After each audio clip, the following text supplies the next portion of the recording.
Some of the hardest problems in the world exist far above the planet. Our job? To launch the smartest solutions, to protect our satellites, clean up our clutter, to propel breakthroughs in propulsion, to learn more about our place in the universe, to outpace emerging threats. Every day, the Aerospace Corporation uses the latest technologies to ensure our nation's safety and leadership in space. Hi, welcome to the Space Policy Show. I'm Rebecca Rose, and I've got my co-host Corbin Dallas here. You can't really see him other than his paws, but trust me, he's there. He's giving me some finger nibbles. Today on the show, we have Jim Vedda and Henry Hertzfeld talking about space resource utilization. Just a quick bio on these two. So Dr. Jim Vedda is many of you have seen him before. Since joining Aerospace in 2004, he's been responsible for policy research various U.S. government customers, including NASA, FAA, Commerce, the Air Force, and NGA. Dr. Henry Hertzfeld is the director of the Space Policy Institute, research professor at the Elliot School of International Affairs at George Washington University. He's also an adjunct professor of law at GW. He teaches the space law course. He's an expert in the legal, economic, and policy issues of space and advanced technological development. Just a reminder, you can ask questions two different ways. So you can get on Twitter and you can tag your questions with hashtag the Space Policy Show, or you can ask questions on the Vimeo box, comment box below the video. With that, over to you, Jim. All right, thanks, Rebecca. Welcome to this episode on space resources. Now, this is a topic that has been discussed for generations in both fact and fiction. What are we going to do to make this possible? What benefits could be gained from exploiting the material and even the energy resources provided in outer space? So it seems like we're getting closer to the point where we're trying to realize that. And today on the show, we have a longtime friend and colleague, Henry Hertzfeld from GW, as you just heard in the introduction. And Henry's going to give us an interesting perspective because he is active in the policy, law, and economics, and has studied this issue for quite a long time. And we would like to discuss primarily the recent release on April 6, 2020, of a new executive order, which is titled Encouraging International Support for the Recovery and Use of Space Resources. So, Henry, welcome to our show. Jim, good.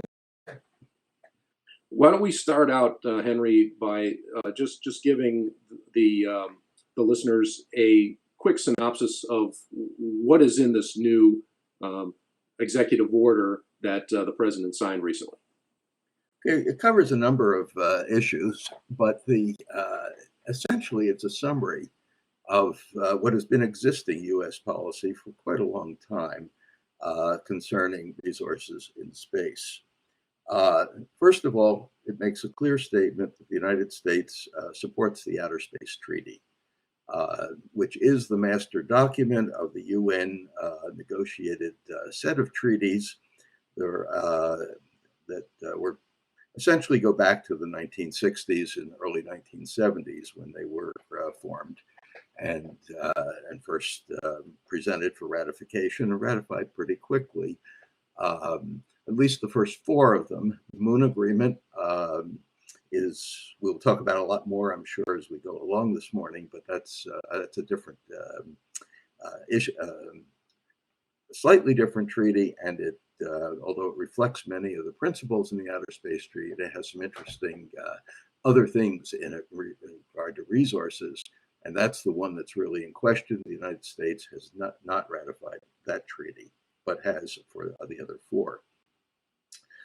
Then the document makes an explicit statement about the U.S. having the right to engage in commercial activities and use resources. Again, there is nothing in the treaties themselves that prohibits that. So that it is a statement that is basically just reaffirming that what we're doing in the commercial area is part of U.S. policy, and also it is, with some caveats, essentially part of the international regime in space policy.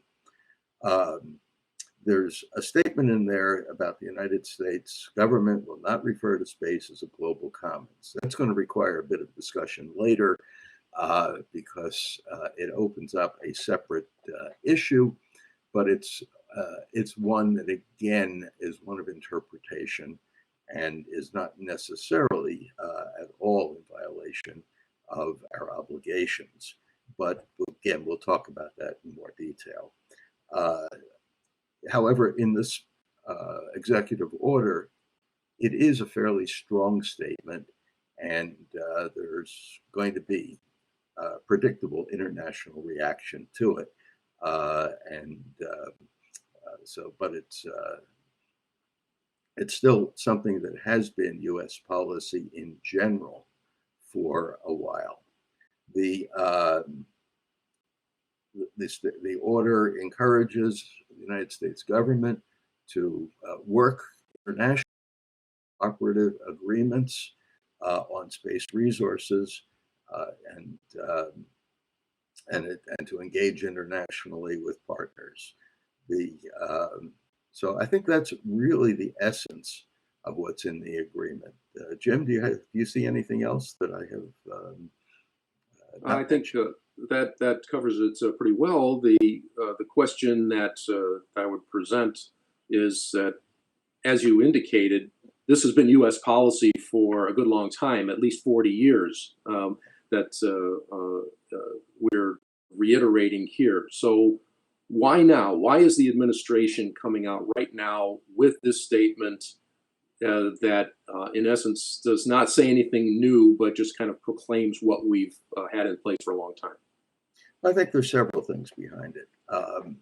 One is that my understanding is that the original plan was to discuss this at two different sessions of the UN COPUS, Committee on Peaceful Uses of Outer Space, which is parenthetically the organization that years ago drafted these treaties, and it's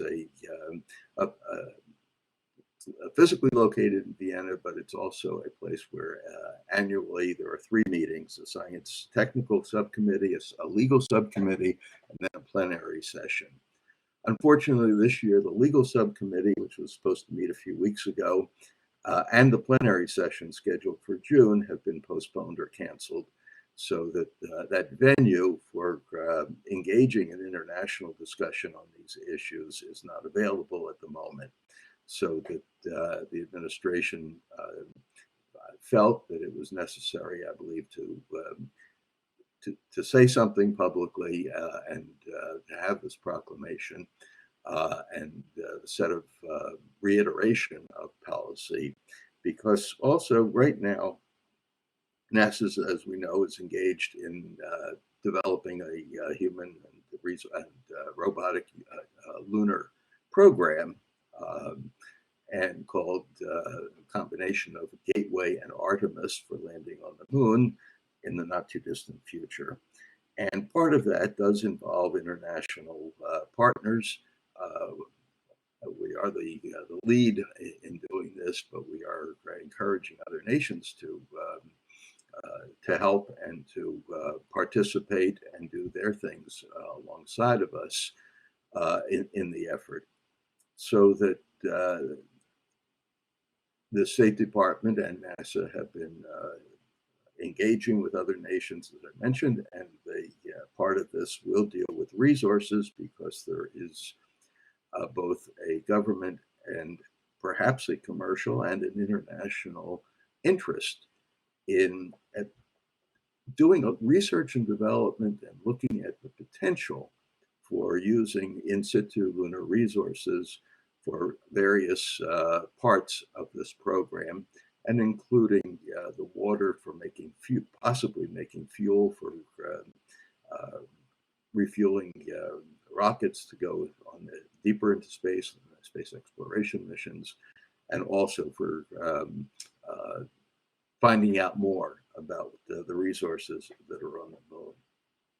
I'm emphasizing the fact that we're in the early stages, not only in the negotiations, but really in the research on what we're going to do up there, so that there's no guarantee. Number one, we're going to find usable resources. We know the resources there, but how usable they are at a reasonable cost is unknown, just as is the commercial value of many of these resources. So that we have a long way to go in research and development before we're convinced that these are usable and valuable resources. And there's a difference between finding resources and determining value. So this document then kind of reinforces NASA's intent to make this a sustainable activity and really develop more than just an outpost and actually produce something in the long term here. So, but let's dig into that global commons issue a little more right now. The first section of the executive order states, and I'll quote here: "Outer space is a legally and physically unique domain of human activity, and the United States does not view it as a global commons." Now, that is the first time that a statement of that type has been included in a national policy directive. And it took a lot of people by surprise. Well, what does this mean? What does this change? Does it have anything to do with changing the right of free passage in space, things like that? So what do you see, Henry, as the effect on accepted principles for U.S. government and commercial space activities? Does this change anything? I don't think it really changes anything very much. First of all, the term global commons has been used in many different contexts, and it is not a term that is specifically mentioned in that context in any treaty, any obligation internationally that we have ratified. There is, though, a number of general principles in the Outer Space Treaty, and international cooperation. Space is the province of mankind. It's difficult to define what a province of mankind is. Nations will look at it differently, and I think this is more of an affirmation that the Moon Agreement, and particularly Article 11 of the Moon Agreement, is one that is going to be a difficult one to overcome, because there they talk about the moon, which includes other celestial bodies, as well as a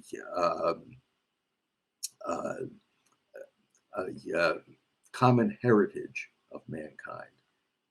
And it's an emotional issue with many nations, because the idea is that humanity and the human use of space is something that is open, and we have freedom of access and open to all nations.